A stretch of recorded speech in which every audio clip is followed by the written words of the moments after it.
దాంట్లో ఈ SC ST BC minority వర్గాలకు చెందిన వాళ్ళు జిల్లా స్థాయి ర్యాంకులు సంపాదిస్తే కనుక పొందితే కనుక ఖచ్చితంగా వారిని ఓపెన్ కాంపిటీషన్లోనే వారి నియామకాలు చేపట్టాలని కూడా గౌరవ ముఖ్యమంత్రి గారికి ప్రభుత్వానికి ఏపీ ఎంఆర్పిఎస్గా మేము నివేదన చేస్తూ ఉన్నాం. ఈ విధంగా మరి ఒక 30 సంవత్సరాల ఉద్యమంలో ప్రధానమైన సమస్యగా ఏబిసిడి వర్గీకరణ మేము డిమాండ్ చేసాం. దాంతోపాటుగా ఈ సమస్యలన్నింటినీ కూడా డిమాండ్ చేయడం జరిగింది.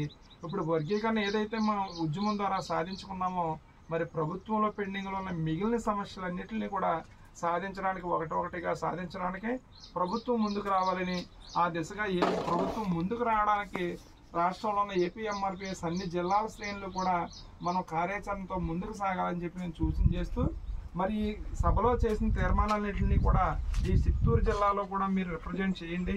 గౌరవ మంత్రులకి, గౌరవ కలెక్టర్ గారికి కూడా మీరు ఇక్కడ రిప్రజెంట్ చేసి ఇక్కడ ఏ విధంగా కూడా ఎస్సీ ఉపకులాలు 59 ఉపకులాలకు కూడా ఎక్కడ అన్యాయం జరగకుండా ఉద్యోగ నియామకాలు చేపట్టాలి. షెడ్యూల్ కులాల సహకార సంస్థ ద్వారా రుణాలు మంజూరు చేయాలి. మరి ఏదైతే గవర్నమెంట్ ఆధీనంలో ఉన్న భూమిని సర్వే చేయించి ఇక్కడ ఉన్న పేదలందరికీ పంచాలి. ఇప్పటికే తరతరాలుగా వారి ఆధీనంలో ఉండి వారు పండించుకుంటున్న భూములకి తక్షణమే పట్టాలు మంజూరు చేయాలి.